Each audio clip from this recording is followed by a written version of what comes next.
Oui, les minima France sont atteignables pour tous en force athlétique et je sais que ça va en irriter plus d'un, mais pourtant c'est la vérité. Je vais te préciser une chose avant de commencer la vidéo, si tu n'as pas encore tes minima France en force athlétique et que tu es dans tes premières années justement de force athlétique, c'est normal. Les athlètes qui arrivent au sommet de la force athlétique en un an, c'est des exceptions. Il faut comprendre qu'il y a une énorme part de génétique, de chance, de relation, de timing pour ces athlètes-là, et tu n'en fais probablement pas partie, sinon tu regarderais pas cette vidéo. Si tu devrais m'écouter aujourd'hui, c'est parce que justement, je suis pas un 25e champion du monde, ok, je suis un mec exactement comme toi, juste un petit peu plus avancé dans la pratique, et je suis à 40 kg des minima France. Donc est-ce que je pense que c'est possible? Évidemment, je sais que dans moins de 6 mois, j'ai les minima France. Pour arriver à ce niveau, il a fallu que j'apprenne énormément de choses, et justement, c'est ce que je vais te partager dans cette vidéo, donc je vais te partager les 6 plus grosses erreurs que j'ai effectuées dans ma carrière, de la moins grave à la plus grave. Premièrement, je me comparais à des champions, pas seulement en termes de performance, mais aussi et surtout en termes de technique. Le problème avec ça, c'est que la technique parfaite, elle n'existe pas, et pour que tu trouves la technique parfaite pour toi, en fait, il va vraiment falloir que tu expérimentes, que tu testes différentes choses. Tu peux pas te permettre de dire, lui, il a une technique qui me plaît visuellement ou quoi que ce soit, je vais essayer de répliquer pareil. C'est probable que le mec, peut-être, il va faire 2 mètres alors que toi, tu fais 1m70, probablement, vous aurez pas la même technique. Il y a énormément de choses qui rentrent en compte, notamment le plus gros facteur, c'est la génétique, mais après, même avec une même génétique, il y a plusieurs personnes qui vont avoir plusieurs techniques différentes. C'est 100% individualisé et c'est justement là que ça peut être intéressant d'analyser tes vidéos de façon objective. Encore une fois, on arrive sur un point de vue d'objectivité et c'est là que le coach peut devenir particulièrement intéressant dans le sens où effectivement, si tu es un lifter comme ça, tu regardes tes vidéos, tu es forcément biaisé, tu vas peut-être regarder les mauvais éléments ou quoi et au final, tu vas pas vraiment arriver à trouver le point qui va faire que tu vas arriver à t'améliorer sur tel ou tel mouvement. J'ai certains athlètes qui sont passés de 180 à 200 kg au squat en 6 semaines, et ça, concrètement, une augmentation aussi rapide, ça peut pas être dû à autre chose que de la technique, ok? T'es pas devenu infiniment plus fort en 6 semaines, ok? T'as pas pris 20 kg de force en 6 semaines, c'est juste que la force était déjà présente, t'as utilisé une technique correcte qui t'a permis d'exprimer la force que tu avais déjà, et donc tu te retrouves à un plus 20 sur ton squat. Maintenant, si t'es un coach compétent, il va pas t'apporter des feedbacks tous les 2 jours avec 25 000 modifications techniques, tout simplement parce que le cerveau, il est pas en capacité d'enregistrer autant de choses. Si je te dis de penser à un truc pendant ta série, tu vas y arriver. Si je commence à te dire à penser à 10 trucs pendant ta série, peu importe ce que je te dis, tu vas pas y arriver, ok? Si je te demande de penser au rose, tu vas arriver à penser au rose. Si je te demande à passer au rose, au bleu, au jaune et au vert, tu n'arriveras pas à faire tout en même temps. Mais c'est exactement le même principe pour ta technique. Ce que je peux te recommander, c'est tout simplement de trouver une technique avec laquelle tu vas être à l'aise, avec laquelle tu vas arriver à pousser et à progresser de semaine en semaine. Et une fois que tu as vraiment appliqué cette technique-là, essayer de changer un aspect et de travailler réellement à 100% sur cet aspect pendant plus ou moins un mois. L'idée, c'est pas voilà, de uniquement un aspect pendant un mois ou quoi que ce soit, mais c'est pour que tu aies une idée globale. Tu peux mettre 2 aspects, tu peux faire un aspect toutes les 2 semaines ou quoi que ce soit. L'idée, voilà, c'est pas précis ou quoi que ce soit, mais c'est pour que tu aies un ordre d'idée. Il faut pas que tu te mettes 25 trucs techniques en tête à chaque séance, sinon tu vas jamais progresser. Tu vas systématiquement changer ta technique et tu bougeras pas. Deuxièmement, j'utilisais pas le bon matériel. Si ton objectif c'est d'atteindre les minima France, on parle quand même de minima nationaux, donc c'est quand même un très très gros niveau en réalité. Tu peux pas te permettre de squatter avec des genouillères Décathlon ou sur un matériel qui est défectueux d'une façon ou d'une autre. Tu es vraiment obligé d'avoir le meilleur matériel possible à ta disposition. Ça veut dire quoi? Ça veut dire que oui, il va falloir investir des sous, oui, il va vraiment falloir envoyer du matériel de qualité. Si tu as possibilité de t'inscrire dans une salle calibrée, c'est évidemment le top. Tout ce genre de choses, c'est des investissements que tu vas faire sur toi et sur ta pratique qui vont te permettre d'atteindre ton idéal, ton niveau idéal, beaucoup plus rapidement que si tu t'entraînes sur du matériel défectueux, notamment du matériel de salle commerciale. Bon, je ne donnerai pas de nom ici, mais tu as très bien compris de la salle dont je parle. Maintenant, est-ce qu'il y a des athlètes qui s'entraînent dans des salles commerciales avec du matos éclaté et qui ont les minima France? Oui, mais là tu regardes une vidéo pour optimiser et arriver à ce niveau-là le plus rapidement possible et dans les meilleures conditions possibles.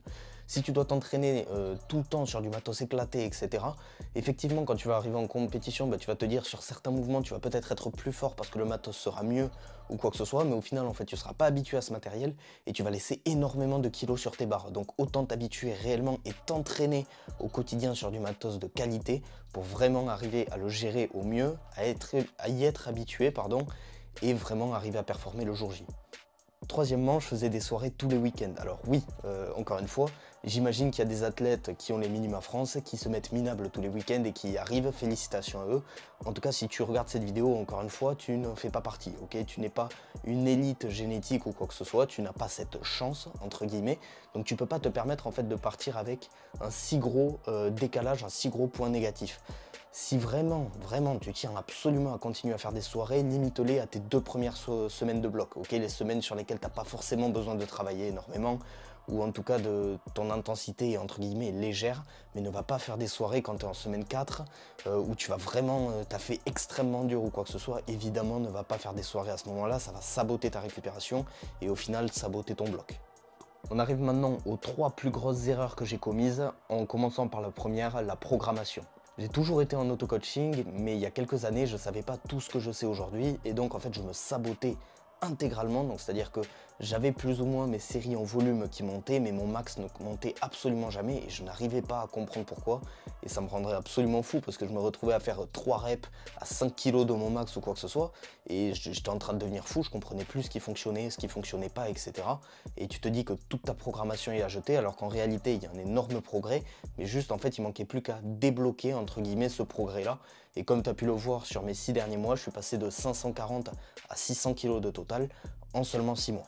Typiquement, comme la plupart des athlètes en power, je m'entraînais largement trop dur au quotidien et donc je me retrouvais en fait à systématiquement être KO à chaque séance.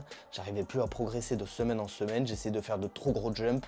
La plupart du temps, j'arrivais et je faisais des barres où j'échec la barre, donc j'arrivais pas à passer la barre, etc. etc. Bref, j'ai passé des centaines d'heures à me former sur le sujet de la programmation et le résultat, il est clairement présent, un peu plus de 100 kg sur le total en moins d'1 an. 5e erreur, je ne traquais absolument rien. D'ailleurs, ça m'a fait comprendre l'importance du data tracking, qui est quelque chose que j'utilise dans absolument tous les domaines de ma vie, pas uniquement la force athlétique.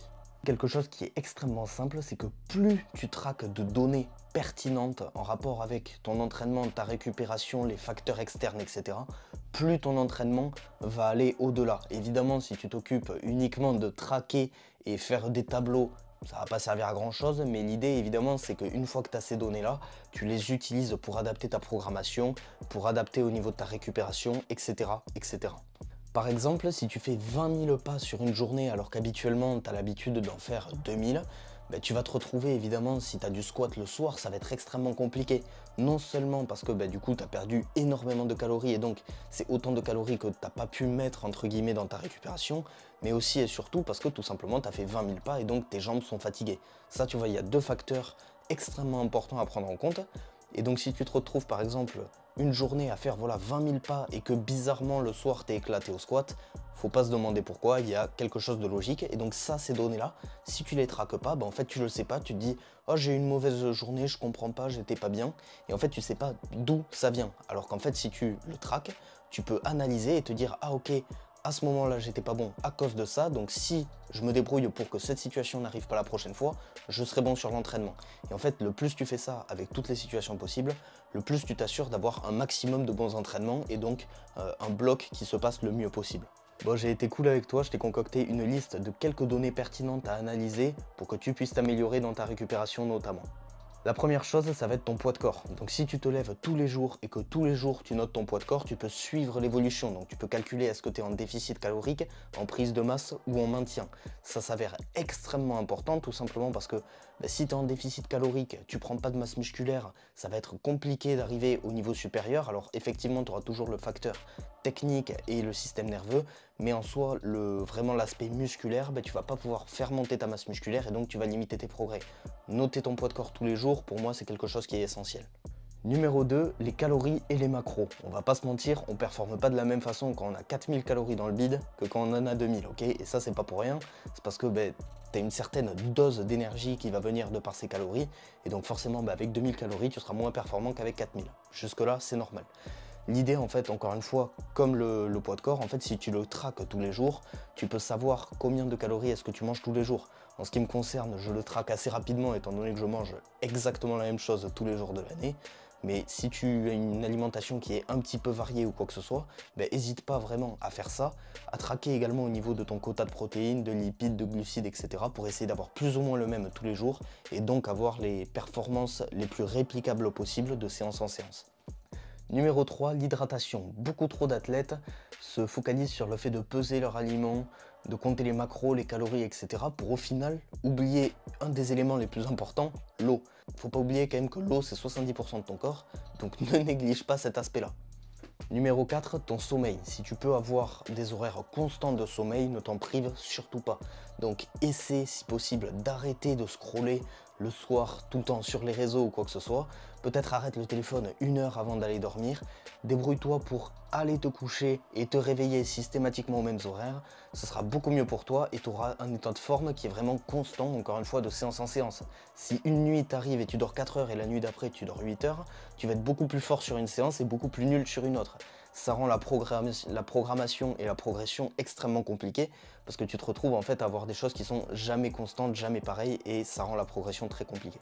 Enfin, numéro 5, ton niveau de stress. Tu peux noter chaque jour ton niveau de stress de 1 à 10. Tu peux même, si tu veux, pousser le truc un petit peu plus loin, mettre des catégories de stress. Donc peut-être, je dis n'importe quoi, stress financier, stress au niveau des relations, etc., etc. pour savoir un petit peu chaque jour quel niveau de stress tu as sur quel domaine et essayer de l'améliorer un petit peu chaque jour pour te débrouiller pour avoir le moins de stress possible au quotidien. Sixième et dernière erreur, et de loin la plus importante, je ne dédiais pas ma vie à ce sport. J'entends beaucoup trop d'athlètes se plaindre et dire qu'ils n'arrivent pas à progresser, et quand tu leur demandes de mettre des choses en place, ils arrivent et ils te disent « Ouais, mais moi je veux pas uniquement penser au power, je veux pas que ma vie elle tourne autour du power ». Le problème c'est que cette mentalité en fait elle est absurde. Peu importe la discipline, si tu veux arriver au meilleur, et on parle bien du meilleur niveau dont tu es capable, par définition, il va falloir t'obséder, il va falloir que tu penses qu'à ça, il va falloir que tu recherches que ça, il va falloir que tu optimises tous les paramètres possibles et inimaginables qui te permettent de progresser dans ce sport. Donc si tu n'es pas prêt à faire cet investissement, et je reconnais que c'est un investissement extrêmement coûteux, en particulier dans ce sport, t'es probablement pas destiné, entre guillemets, à atteindre ton meilleur niveau. Et qu'on soit clair, ton meilleur niveau, c'est peut-être pas champion du monde, et on s'en fout.